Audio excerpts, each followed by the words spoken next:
한번 마음을 다짐하겠습니다. 주여 말씀하옵소서. 말씀대로 지켜가는 우리 모두가 되기를 축복합니다. 오늘 설교 제목은 주님의 재림을 준비하라. 주님의 재림을 준비하라. 인간 역사에서 두 가지 부정할 수 없는 사실이 있습니다. 첫 번째는 인간은 누구든지 반드시 죽는다. 이거는 아무도 부정할 수 없습니다. 히브리서 9장 27절에 보면은 한 번 죽는 것은 사람에게 정해진 것이고 그 이후에는 하나님의 심판이 있다. 이것을 분명히 말씀하고 있습니다. 지금까지 인간 역사에 이 정해진 원칙을 벗어난 사람은 아무도 없었습니다. 인간은 반드시 죽습니다. 두 번째는 예수님은 반드시 다시 오신다. 그렇게 말씀하고 있습니다. 이 둘 중에서 어느 것이 먼저 나에게 닥칠지는 아무도 알 수 없습니다. 죽음이 먼저 오든지 아니면 예수님의 재림이 먼저 오든지 어느 것이 내게 먼저 닥칠지는 알 수 없지만 분명한 것은 이 둘 중에 먼저 내게 올 때 내 인생은 끝이 난다는 겁니다. 죽음이 먼저 오든지 아니면 예수님의 재림이 먼저 오든지 그렇게 오면은 이 땅에서 우리의 삶은 그것으로 끝난다는 것입니다. 이것에 대해서 얼마나 준비하고 계십니까? 어떻게 준비하냐에 따라서 상황은 완전히 달라집니다.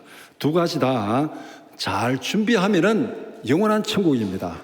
나의 죽음이든지 예수님의 재림이든지 준비 잘하면은 그 순간이 영원한 천국으로 들어가는 시간이 되는 것이고 잘못 준비하면은 준비하지 않으면은 그것은 영원한 지옥입니다. 예수님의 재림도 나의 죽음도 준비하지 않으면 영원한 지옥에 떨어지는 순간입니다. 때가 되면 뭐가 돼도 되겠지 그렇게 생각하고 계십니까? 준비는 살아가는데 살아가다 보면 때가 되면 뭐가 돼도 되겠지. 뭐가 돼도 됩니다. 분명히 천국 가든지 지옥 가든지 둘 중에 하나 됩니다. 분명히 되는 거예요. 이거는 안 될 리가 없어요. 분명히 되는데 준비하지 않고 뭐가 돼도 되겠지 그렇게 생각하면 그거는 지옥입니다.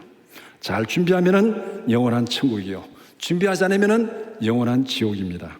이렇게 심각한 사건을 어떻게 준비해야 되겠습니까? 가만히 있으면 지옥이에요. 준비 안 하면 지옥이에요. 데살로니가전서 4장 5장은 예수님의 재림에 대해서 말씀하고 있습니다. 오늘 5장 1절에서 11절을 함께 읽었는데 이 말씀을 두 부분으로 나누어서 함께 살펴보고자 합니다. 첫 번째는 예수님은 다시 오신다. 1절에서 5절 이 말씀을 분명히 말씀하고 있고 그 다음에 두 번째는 예수님의 재림을 준비하라. 6절에서 11절 다시 오신다면은 거기에 맞게 준비하라. 당연한 흐름이잖아요. 다시 오신다? 그러면은 준비하라. 6절에서 11절 그렇게 말씀하고 있습니다. 먼저 1절에서 5절은 예수님의 재림에 대해서 말씀하고 있습니다. 첫 번째는 예수님이 재림하시는 때에 대해서 말씀합니다. 데살로니가 성도들은 재림의 시기에 대해서 자세히 알고 있습니다. 바울 사도가 자세히 가르쳤고 데살로니가 성도들은 이것을 잘 배우고 믿었습니다. 그래서 1절에 보면은 때와 시기에 관해서는 더 이상 쓸 것이 없다. 재림의 시기에 대해서 말씀하고 있는데 이 때와 시기에 대해서는 더 이상 쓸 것이 없다. 이 말이 뭐냐면은 내가 평소에 잘 가르쳤고 여러분들이 잘 배웠고 믿고 그대로 준비하고 살아가고 있기 때문에 더 이상 쓸 것이 없다. 이 말입니다. 그냥 몰라서 쓸 것이 없다가 아니라 서로 잘 알고 잘 믿고 있기 때문에 더 이상 쓸 것이 없다. 이런 표현이 앞에도 한 군데 나오고 있는데 데살로니가 전서 4장 9절 말씀 같이 보겠습니다. 형제 사랑에 관하여는 너희에게 쓸 것이 없음은 너희들 자신이 하나님의 가르침을 받아서 서로 사랑함이라. 하나님의 가르침을 받아서 잘 실천하고 있기 때문에 더 이상 쓸 것이 없다는 겁니다. 예수님의 재림에 대해서도 더 이상 쓸 것이 없다는 것이 바로 그런 의미입니다. 그러면은 데살로니가 교회 성도들이 제대로 가르침을 받고 확실히 믿고 그렇게 알고 있는 내용이 무엇입니까? 두 가지입니다. 첫 번째, 주님은 반드시 다시 오신다. 이 사실을 데살로니가 교회 성도들은 분명히 배웠고 그대로 믿고 살아가고 있습니다. 두 번째는 그러나 언제 오실지 정확한 시기는 알 수 없다. 이 두 가지가 예수님의 재림에 관해서 분명히 전달하고자 하는 사실 전부입니다. 이 이상에 더 이상 벗어나는 거 없습니다. 예수님은 반드시 오십니다. 그러나 언제 오실지 그 정확한 시기는 알 수 없습니다. 데살로니가 교회 성도들이 이 사실을 분명히 배웠고 그것을 믿고 그렇게 살아가고 있습니다. 그러니까 이 시기에 대해서는 더 이상 쓸 것이 없다. 오늘날 우리에게도 마찬가지입니다. 이 두 가지 사실만 분명히 알고 있다면 우리는 이 시기에 대해서 더 이상 배울 필요가 없습니다. 예수님이 언제 어떻게 재림하느냐? 이것만 분명히 알고 있으면 돼요. 예수님은 분명히 다시 오신다. 그러나 언제 오실지 정확한 시기는 알 수 없다. 그 이상은 더 이상 쓸 것도 없고 더 이상 가르칠 것도 없습니다. 그러면은 어떻게 해야 되겠습니까? 예수님은 반드시 오시는데 언제 오실지 몰라요. 반드시 오시는데 언제 오실지 모릅니다. 그러면은 어떻게 해야 되겠습니까? 예수님은 이렇게 결론을 내리고 있습니다. 마태복음 24장 42절에서 44절 말씀 같이 보겠습니다. 그러므로 깨어있으라. 어느 날에 너희 주가 임할는지 너희가 알지 못함이니라. 너희도 아는 바니 만일 집주인이 도둑이 어느 시각에 올 줄을 알았더라면 깨어있어 그 집을 뜰지 못하게 하였으리라. 이러므로 너희도 준비하고 있으라. 생각하지 않은 때에 인자가 오리라. 간단히 말하면은 언제 오시더라도 문제가 없도록 항상 준비하고 있으라는 겁니다. 그러면 걱정이 없다는 거예요. 도둑이 오는 것처럼. 예를 들어서 오늘 우리가 도둑에 대해서 별로 걱정을 안 합니다. 그런데 도둑이 없어서 걱정 안 합니까? 준비를 잘하고 있잖아요. CCTV도 있고 무슨 세콘과 같은 어떤 보안 장치도 있고, 그 다음에 또 이렇게 방범 창살도 이렇게 있고, 옛날에 단독주택에 많이 살 때는 담장에다가 막 철조망 치고, 또 담장에다 그게 병조각 깨가지고 붙이고, 그런 기억 나시죠? 병조각하고 철조망하고, 그 다음에 대문 잠그고, 또 문 잠그고, 방범창 있고, 막 그렇게 이렇게 해가지고 이 도둑을 대비하고 있잖아요. 요사이 아파트에 예를 들어서 한 6층, 7층 사는 분들은 방범창 하지 않잖아요. 근데 1층, 2층 사는 분들은 아파트지만 또 방범창을 하잖아요. 그것도 못 들고 돌아라고. 이렇게 대비를 잘하고 있으니까 도둑에 대해서 별로 걱정을 하지 않고 살아갑니다. 요새는 CCTV가 워낙이 많잖아요. 모든 장모차가 다 CCTV니까 잘못하면 다 거기에 걸리니까 그만큼 이렇게 준비를 잘하고 있으니까 별 걱정이 없습니다. 예수님의 재림도 마찬가지라는 거예요. 우리가 준비를 잘하고 있으면은 걱정이 없습니다. 도둑에 대해서 준비가 잘 돼 있으면은 걱정이 없어요.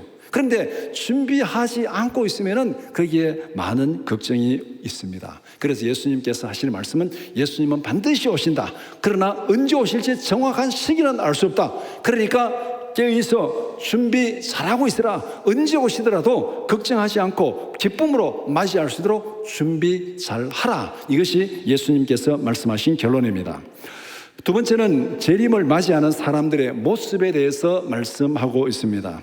준비된 사람과 준비되지 않은 사람의 차이를 거기에서 말씀합니다. 3절은 준비되지 않은 사람들의 모습을 말씀합니다. 예수님의 재림을 믿지 않는 사람들입니다. 하나님의 심판을 부정하는 자들의 거짓 가르침에 빠져있는 사람들. 세상은 하나님의 심판은 없다고 가르칩니다. 그래서 안전하다, 평안하다, 하나님의 심판 그런 거 없다, 예수님의 재림 그런 거 없다, 걱정하지 마라. 그러니까 안전하다, 평안하다, 먹고 마시고 시집가고 장가가고 사고 팔고 그렇게 지금 세상은 살아가고 있습니다. 그러면은 정말 세상 사람들이 종말에 대해서 걱정이 없이 편안하게 살아가고 있습니까? 겉으로는 하나님의 심판이 없다, 예수님의 재림이 없다, 종말이 없다고 그렇게 말하지만은 그들의 내면을 들여다보면은 그들은 쓸데없는 엉뚱한 종말에 빠져가지고 불안에 시달리고 있습니다. 인구가 폭발해서 지구가 종말이 온다. 그 다음에 기후가 변화돼가지고 온도가 올라가서 지구가 종말이 온다. 오늘 신문 계속 보면 온난 해가지고 막 지구 종말 얘기 계속하고 있습니다. 그 다음에 또 좀 더 가면은 무슨 행성이 지구에 떨어져가지고 지구 행성과 충돌해가지고 지구가 종말이 온다. 이런저런 종말로 계속 사람들이 불안에 시달리고 있습니다. 인류 역사상 이런 종말론이 없은 때가 한 번도 없습니다. 하나님의 심판은 부정하고 예수님의 재림은 부정하지만은 그 엉뚱한 것, 쓸데없는 거 가지고 계속 불안해하고 있습니다. 앞으로도 계속 불안해할 거예요. 똑바로 알고 똑바로 준비하라. 성경은 분명히 말합니다. 쓸데없는 종말론에 빠져가지고 불안해하지 말고 성경이 말하는 예수님의 재림을 똑바로 준비하고 있으라. 그러면 나머지는 걱정할 것이 없다는 겁니다. 이거는 꼭 우상 숭배라는 것 똑같아요. 하나님은 없다고 말하는 사람들이 온갖 잡다한 우상을 다 섬기면서 불안해하잖아요. 하다못해 부적이라도 넣어가지고 다녀야 편안하잖아요. 하나님은 부정하면서 쓸데없는 우상을 많이 섬기는 거, 이게 어리석은 거잖아요. 그러니까 다 쓸데없는 거 치우고 대빵 하나만 제대로 섬기라는 거예요. 대빵 하나만 제대로 섬기면 돼요. 종말론도 마찬가지입니다. 세상의 역사에 따라서 쓸데없는 종말론에 불안해하지 말고 예수님의 재림 하나만 똑바로 준비하면 나머지는 걱정할 것이 없습니다. 이것이 3절에서 준비되지 않은 사람들, 편안하다, 안전하다 할 때 종말이 올 것이고 멸망당할 것이고 아무도 피하지 못하리라, 그렇게 말씀합니다. 4절 5절은 준비된 자들의 모습을 말씀합니다. 준비되지 않은 자들에게는 주의 재림은 심판의 날이고 멸망의 날입니다. 그러나 준비된 자들에게는 주의 재림은 구원의 날입니다. 주의 재림은 분명히 있습니다. 종말은 분명히 있습니다. 그러나 그게 준비된 자와 준비되지 않은 자의 차이점이 뭐냐? 준비된 자에게는 그날이 구원의 날이고 그날이 승리의 날이고 영광의 날입니다. 준비되지 않은 자들에게는 그날이 심판의 날이고 죽음의 날입니다. 예수님은 노아의 때와 롯의 때를 예를 들어서 설명을 하고 있습니다. 누가복음 17장 26절에서 30절 말씀 같이 보겠습니다. 노아의 때에 된 것 같이 인자의 때에도 그러하리라. 노아가 방주에 들어가던 날까지 사람들이 먹고 마시고 장가가고 시집가더니 홍수가 나서 그들을 다 멸망시켰으며 또 롯의 때와 같으리니 사람들이 먹고 마시고 사고 팔고 심고 집을 짓더니 롯이 소돔에서 나가던 날에 하늘로부터 불과 유황이 비오듯 하여 그들을 멸망시켰느니라. 인자가 나타나는 날에도 이러하리라. 두 가지 경우에 공통점이 뭡니까? 마지막 때에 다 멸망했다. 다 멸망했다. 노아의 때에 다 홍수로 멸망했고 홍수에 대한 대비를 하지 않고 먹고 마시고 시집가 장가고 홍수 그런 거 없다 이 말간 하늘에 무슨 홍수 말도 안 되는 쓸데없는 소리 하지 말라고 그렇게 생각하고 먹고 마시고 시집가고 장가하던 사람들 준비해놓은 사람들은 홍수 때 다 멸망했습니다. 롯의 때도 마찬가지입니다. 하나님의 심판 그런 거 없다. 먹고 마시고 시집가고 장가고 사고 팔고 집 짓고 하던 사람 다 멸망했습니다. 근데 거기에서 누가 구원받았습니까? 준비한 노아는 구원받았습니다. 준비된 롯은 구원받았습니다. 이것이 준비되지 않은 자와 준비된 자의 결정적인 차이점입니다. 종말은 분명히 있습니다. 예수님의 재림은 분명히 있습니다. 그러나 준비된 자들에게는 그날이 구원의 날이고 준비되지 않은 자들에게는 그날이 멸망의 날입니다. 믿지 않고 준비되지 않은 자들은 다 멸망당하였습니다. 그러나 믿음으로 준비된 노아와 롯은 구원받았습니다. 아멘입니까? 예수님은 분명히 다시 오십니다. 준비하라. 준비하고 대비하고 있으라. 그러면 그날이 구원의 날이 될 것이다. 준비하지 않으면 그날이 멸망의 날이 될 것이다. 믿지 봐야 본전입니다. 그러니까 우리는 철저히 준비를 하고 그날을 정말 영광의 날, 구원의 날로 맞이할 수 있도록 준비하는 자가 되라. 그것이 바로 예수님은 다시 오신다, 이 말씀 속에 강조하는 내용입니다. 다음으로 6절에서 11절은 주님의 재림을 준비하라고 말합니다. 주님은 다시 오신다. 그럼 어떻게 됩니까? 준비해야 되죠. 준비해야 되죠. 준비하라고 계속 말합니다. 첫 번째는 주님의 재림에 대한 개인적인 준비를 말씀하고 있습니다. 자지 말고 오직 깨어 정신을 차리라고 말씀합니다. 세상의 풍조에 휩쓸려서 죄에 빠지지 말라고 말씀하고 있습니다. 그 길은 죽음의 길이고 그 길은 영원한 멸망의 길이다. 앞에서 예수님께서 말씀한 것처럼 노아 시대처럼 사람들이 홍수 심판 그런 거 없다. 세상 풍조에 휩쓸려서 먹고 마시고 시집가고 장가 그 풍조에 휩쓸려서 그렇게 영적인 잠에 빠져가지고 방탕에 빠지는 거, 그 멸망의 길이다. 롯의 시대처럼 그렇게 하나님의 심판 없다고 그렇게 먹고 마시고 시집가고 장가하고 사고 팔고 거기에 방탕에 빠진 그것은 멸망의 길이다. 분명히 말씀하고 있습니다. 개인적인 준비, 바로 영적인 잠에 빠지지 말고 죄악에 빠지지 말고 깨어서 준비하고 있으라. 그렇게 말씀합니다.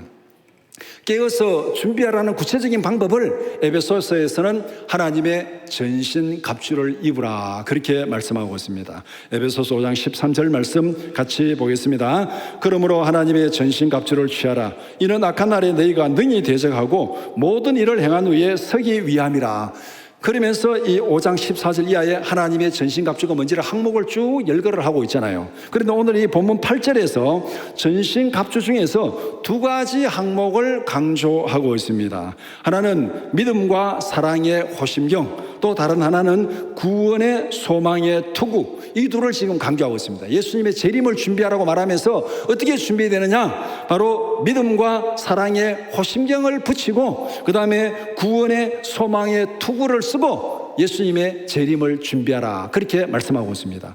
믿음과 사랑의 호심경은 어떤 의미입니까? 믿음은 구원의 기초입니다. 믿음이 있어야 모든 것을 시작할 수 있습니다. 믿음이 없으면 아무것도 할 수 없어요. 예수님의 재림을 준비하는 것도 마찬가지잖아요. 믿음이 없으면 예수님의 재림을 준비할 수 없습니다. 아, 그런 거 없다. 하나님의 심판 그런 거 없다. 믿지 않으면 어떻게 준비하겠습니까? 노아 시대 사람들이 홍수 그런 거 없다. 믿지 않으니까 준비하지 않은 거잖아요. 우리가 뭐를 하든 간에 믿음이 있어야 어떤 일을 해도 시작을 합니다. 여러분이 어떤 자격증 시험을 본다. 자격증 시험을 보고 공부를 할 때 내가 공부하면 되겠다 싶으면 공부를 시작하는 거죠. 그런데 믿음이 있으니까 내가 된다는 믿음이 있으면 시작합니다. 그런데 이거 해도 안 돼. 그러면은 시작하겠습니까? 요새 우리 이제 나이 들면은 사람들이 많이 무슨 요리사 자격증도 따고 아니면은 요양보호사 자격증도 따고 무슨 이제 자격증 많이 따잖아요. 그런데 나이 들어서 한 50대, 60대 돼가지고 내가 지금부터 이제 사법고시 공부해야 되겠다. 그런 거 잘 있습니까? 사법고시 공부해야 되겠다. 합격할 믿음이 있습니까? 믿음이 없잖아요. 그러니까 안 하잖아요. 그런데 요양보호사 이거는 내가 하면 되겠네, 믿음이 있잖아요. 그렇게 시작하잖아요. 믿음이 모든 것의 출발이고 기초입니다. 우리가 기도하는 것도 마찬가지입니다. 기도 응답에 대한 믿음이 있어야 기도하는 거예요. 믿음이 없으면 기도할 수 없습니다. 그거 기도한다고 되나? 이렇게 생각하면 기도할 수가 없습니다. 기도 응답에 대한 믿음이 있어야 기도하는 거예요. 심판에 대한 준비도 마찬가지입니다. 마지막 심판이 있다는 믿음이 있을 때 그것을 준비하는 거예요. 그래서 바로 믿음의 호심경, 믿음은 모든 것의 기초가 되는 겁니다. 그 다음에 사랑의 호심경을 말하고 있습니다. 믿음을 실천하는 삶을 의미합니다. 데살로니가 전서 앞에 1장 3절에서 세 가지 이 데살로니가 교회 성도들의 믿음의 본을 얘기했습니다. 믿음의 역사, 그 다음에 사랑의 수고, 그 다음에 소망의 인내, 세 가지를 얘기했는데 바로 이 믿음과 사랑의 호심경, 믿음은 구원의 기초고 모든 준비의 출발입니다. 그 다음에 사랑의 호심경은 믿음을 생활로 실천하는 것입니다. 사랑의 수고지요. 가만히 앉아서 믿는다고 해서 가만히 앉아서 기다리는 것이 아닙니다. 옛말에 감나무 밑에 누워가지고 감 홍시 떨어지기를 기다리는 것이 아니라는 거예요. 믿음을 실천하라는 겁니다. 생활 속에서 주님을 맞을 준비를 하라는 거예요. 우리가 예수님의 재림을 준비하는 것은 옛날에 무슨 이단처럼 어느 산으로 모여라, 어디로 모여라, 그렇게 해서 거기서 예수님의 재림을 맞이하는 거 아니에요. 예수님은 분명히 말씀하셨습니다. 두 사람이 밭을 갈다가 한 사람은 데려감을 당하고 한 사람은 남겨두고, 두 사람이 맷돌을 돌리다가 한 사람은 데려감을 당하고 한 사람은 남겨두리라. 이 말이 뭐겠습니까? 생활 속에서 예수님의 재림을 맞이한다는 거예요. 그것이 바로 사랑의 수고입니다. 그러니까 믿음을, 우리가 믿는 바를 생활로 실천하고 그렇게 살아가는 삶 속에서 예수님의 재림을 맞이하라. 이것이 바로 이 믿음과 사랑의 호심경을 붙이고 준비하라는 말씀입니다. 그 다음에 구원의 소망의 투구를 말씀하고 있습니다. 소망의 인내를 말씀합니다. 9절 10절은 구원에 대한 확실한 소망을 가지라고 말씀하고 있습니다.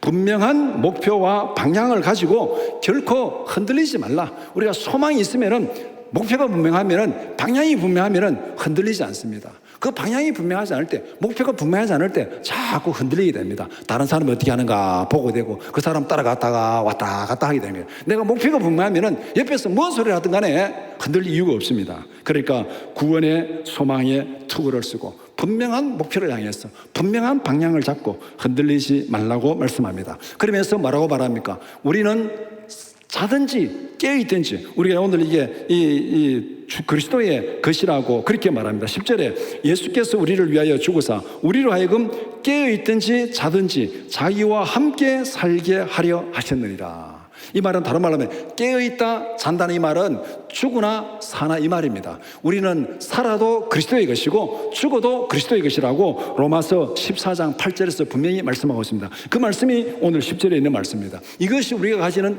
분명한 소망이고 목적입니다. 우리는 이 땅에 살아도 그리스도의 것이고 죽어서 이 땅을 떠나도 그리스도와 함께 영원한 부활의 생명에 참여할 줄 믿습니다. 이 소망을 가지고 굳게 서서 준비하라 그렇게 말씀합니다. 이것이 우리가 주의 재림을 준비하는 개인적인 준비입니다.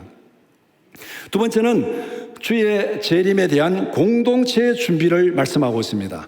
11절은 종말에 대한 결론적 당부의 말씀입니다. 믿음의 공동체를 향하여 두 가지를 당부하고 있습니다. 첫 번째는 피차 권면하라, 서로 권하고 위로하라는 뜻입니다. 데살로니가 교회는 믿음으로 인해서 많은 환난 가운데 있는 교회입니다. 환난 가운데 있으니까 이런저런 어려움들이 많이 있는 거죠. 그러니까 그 어려움 가운데 있는 성도들을 서로 권하고 위로하라 그렇게 말씀하고 있습니다. 오늘 우리는 믿음에 대해서 어려움이 없습니까? 데살로니가 교회처럼 육체적인 박해와 압제는 없습니다. 우리가 예배 드린다고 성경 읽는다고 찬송한다고 기도한다고 무슨 뭐 이렇게 누가 조사하고 감옥에 넣고 그런 일은 없잖아요. 외부적인 그런 일은 없습니다. 그러나 우리 내면에는 더 큰 고민과 갈등이 많습니다. 우리는 영적인 고민과 갈등이 더 많습니다. 그렇기 때문에 우리는 이 영적 고민과 갈등이 있는 자들에게 피차 위로하고 권면해야 됩니다.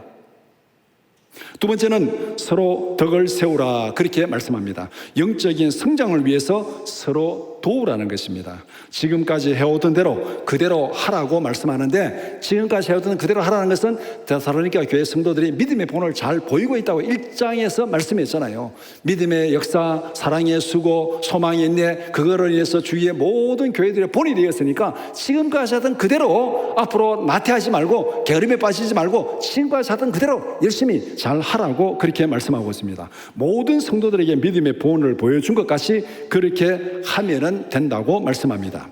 공동체 안에서 서로 점검하고 권하고 도우라고 말씀합니다. 이것이 공동체 준비예요. 그냥 나 혼자 그냥 가만히 있지 말고, 나는 내 혼자 잘 준비했으니까 옆에 사람 죽든지 말든지 막 무관심하게 그렇게 있지 말고 서로 잘 점검하고 서로 권하고 서로 도우라고 그렇게 말씀합니다. 그런데 오늘날 우리가 살아가는 세상의 풍조는 어떻습니까? 극단적인 개인주의에 빠져 있습니다. 어떤 권고도 싫어합니다. 어떤 간섭도 싫어합니다. 모든 것을 간섭으로 생각하고 사생활 침해라고 공격합니다. 뭐 하나 좀 이렇게 지적하고 좀 고치라 그러면은 왜 간섭하냐고, 남이 왜 간섭하냐고, 나는 문제 없거든, 너나 잘하게 하고 그냥 모든 것을 간섭으로 생각하고 모든 것을 사생활 침해라고 생각하고 오히려 그 권하는 사람을 공격합니다. 이게 바른 일입니까? 자신은 잘하고 있고 잘못이 없다는 착각 속에 살고 있습니다. 왜 간섭하냐? 난 잘하고 있으니까 너나 잘하게. 자기는 잘하고 있다고 착각하고 있는 거예요. 자신은 문제가 없다고 착각하고 있습니다. 그러나 이런 착각 속에 살아가던 노아 시대의 사람들이 다 멸망당했습니다. 노아 시대 사람들도 그런 착각에 빠져 있었습니다. 먹고 마시고 시집가고 장가고 나는 잘하고 있으니까 걱정하지 말게 그러다가 망했습니다. 오늘 본문에도 안전하다, 평안하다 할 때 그때 망한다고 그렇게 말씀하고 있습니다. 우리가 잔소리 듣기 싫어하죠. 간섭받는 거 싫어합니다. 누구도 간섭받는 거 기뻐하는 사람 아무도 없어요. 오늘 더더욱이 이제 말씀드린 대로 뭔가 조금만 얘기하면 왜 간섭하냐고, 간섭하지 말라고 그렇게 하는데, 제가 어릴 때 이런 생각을 했습니다. 야, 어른이 되면 참 좋겠다. 어른이 되면 참 좋겠다. 어른이 되면 참 좋겠다. 이유는 딱 하나였습니다. 어른이 되면은 잔소리 안 들어도 되겠다. 어른이 되면은 잔소리 안 들어도 되겠다. 왜 그런 생각을 했냐면은, 제가 어릴 때 옛날에 뭐 저 나이 비슷한 또래 사람들 다 아시겠지만은 그때 옷이 주로 나이롱 옷이잖아요. 무명 옷 입다가 막 나이롱 옷 나가지고 야, 이런 것도 있냐고 막 나이롱 옷이 막 보급이 돼 있어요. 나이롱 옷 입고 나이롱 양말 신고 살아갈 때, 그때 또 시골에서 겨울에 추우면은 애들이 막 불장난하고 막 뜨개 불 질러 놓고 또 일상생활이 그렇잖아요. 불 질러 놓고 불장난하는 것이 겨울에 시골에서 애들이 하는 일이에요. 그런데 불을 질러 놓고 막 와 하다 보면 불똥이 뿅 뛰어서 옷에 똑 떨어지잖아요. 양말에 똑 떨어지잖아요. 그럼 어떻게 됩니까? 구멍이 빵 납니다. 이 나이롱 양말, 나이롱 옷은 불에 완전히 이게 쥐약이잖아요. 불 하나 똑 떨어지면 구멍이 빵 납니다. 조심한다고 조심하는데 불장난 하니까 불똥이 돼가지고 양말에 빵꾸가 나고 옷에 구멍이 딱 생깁니다. 그러면 이제 시컷 놀다 집에 들어올 때, 와, 또 죽었다. 집에 들어오면은 왜 이렇게 옷에 빵구를 냈냐고 할아버지 할머니부터 잔소리를 시작하면은 그냥 한 번 하면 그거 끝인데 그 다음에 달아가지고 삼촌 고모부터 해가지고 줄줄이 완전히 대가족 시대 사니까 잔소리하는 사람이 너무 많아. 하나 가지고 그냥 하나 잔소리하면 끝나면 좋겠는데 계속 잔소리하니까 야, 이거 정말 못 살겠다. 그런데 제가 가만히 보니까 할머니가 옛날에는 이제 집에 우물이 없으니까 우물을 해가지고 물을 가지고 버지기 그래요. 물버지기. 이거 와서 이제 구멍에 붓는데 할머니가 어쩌다가 물버지기를 깼습니다. 이제 큰일 났다. 이제 잔소리가 엄청 듣게 생겼다 하고 봤는데 아무도 잔소리를 안 해. 나는 양말이 빵꾸 났는데 할아버지부터 줄줄이 잔소리야. 할머니는 물버지기를 깼는데 아무도 잔소리 안 해. 그거 보고 제가 무슨 생각했겠습니까? 야, 어른이 돼야 되겠다. 어른이 되면은 잔소리를 듣지 않으니까 어른이 돼야 되겠다. 그렇게 생각을 했습니다. 세월이 지나서 어른이 되었습니다. 결혼했습니다. 야, 이제 잔소리 듣지 않아도 되겠다. 그렇게 됐습니까? 야, 이거는 무슨 뭐 쓰레기차 피하다가 먼 차 만난다고 따라다니면서 잔소리 하는 거예요, 이게. 야, 그래서 제가 지금 내린 결론이 있습니다. 인간은 잔소리를 들으면서 성장해서 잔소리를 들으면서 살아가다가 잔소리를 들으면서 죽는구나.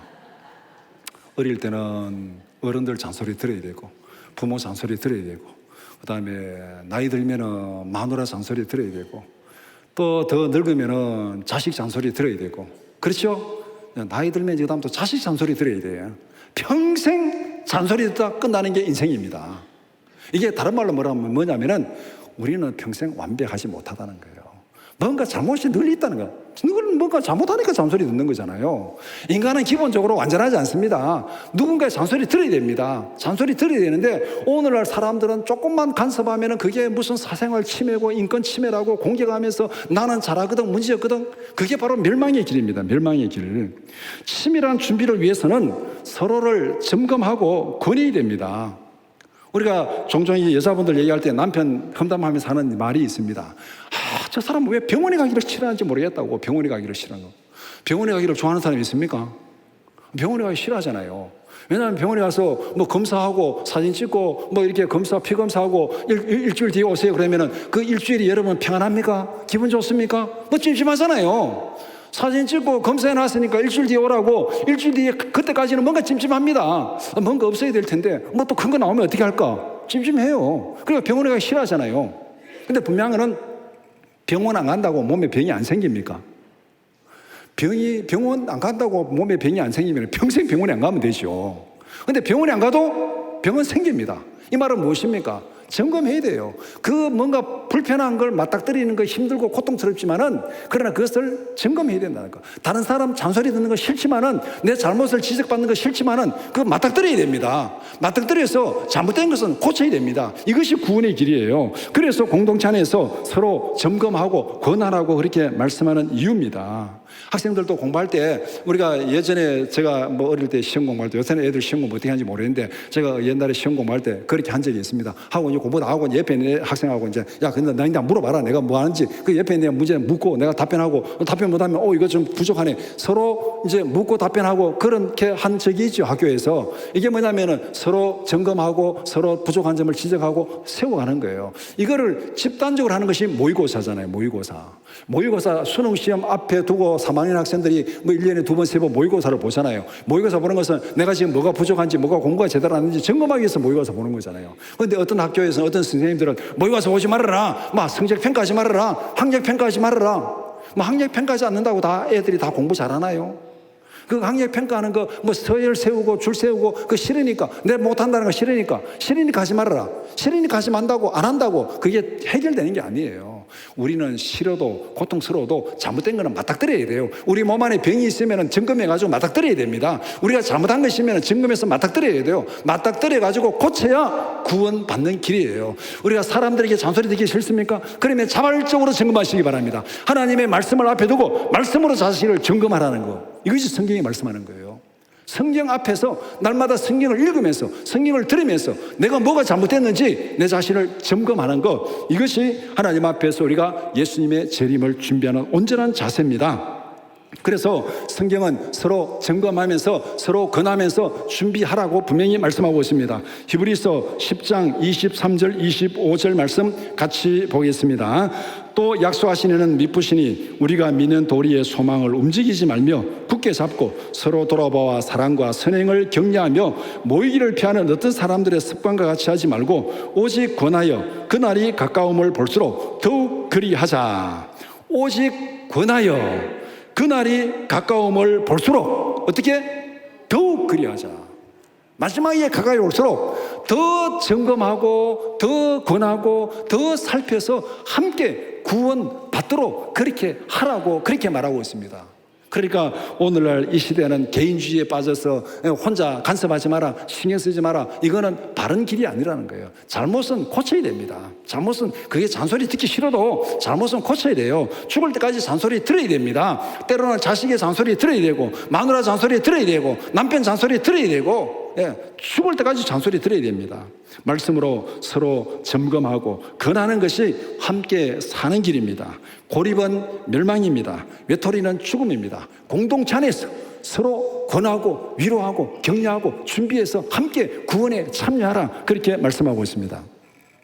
이 세상 역사는 하나님의 창조로 시작되었습니다. 이 세상 역사는 그리스도의 재림으로 끝나고 완성됩니다. 이것이 하나님께서 계획하신 역사의 큰 그림입니다. 인간 역사는 마지막을 향해 달려가고 있습니다. 우리가 살아가는 지금 이 순간은 그리스도의 재림을 준비하는 시기입니다. 깨어있어 그리스도의 재림을 준비하라고 권면합니다. 세상에 취해서 영적인 잠에 빠지지 말라. 눈앞에 보이는 것이 전부가 아닙니다. 세속에 물들어서 불순종하고 타락한 생활에 빠지지 말라고 말합니다. 안전하다고 착각한다고 해서 안전한 것이 아닙니다. 주의 날이 밤에 도둑같이 임하신다고 말씀합니다. 성령 안에서 깨어있어 거룩한 삶을 살아라. 언제 예수님이 오시든지 걱정할 것이 없이 소망 가운데서 피차 권하며 구원의 완성을 기다리라. 이것이 오늘 본문의 결론입니다.